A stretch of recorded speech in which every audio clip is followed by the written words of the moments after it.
Ayan, tingnan niyo mga palangging, nagluto ako ng cordon bleu.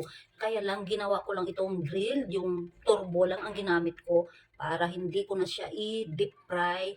Kasi kung deep fry siya ay gastos sa mantika, maraming mantika ang gagamitin. Kaya ginawa ko na lang siyang parang bake na ito. Nilagay ko lang dito sa turbo boiler para maluto. Tingnan niyo, masarap yan. Lagay na natin uli ang turbo at ituloy natin ang pagluto niya. Ayan.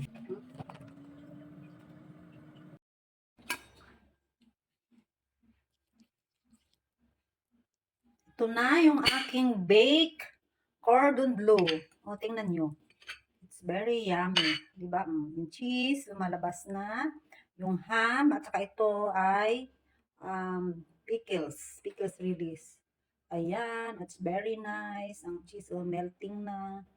It's very flavorful. Sarap. O, para hindi yan magastos sa mantika, binake ko lang siya at para maluto ang loob. Kasi kung lulutuin ko siya sa deep fry, masyadong maraming mantika ang magagamit. Kaya, yan na lang ang ginawa ko. Bake. O, masarap naman siya. O, titikman natin itong ating cordon bleu na binake at hindi deep fry. Tikman natin ito.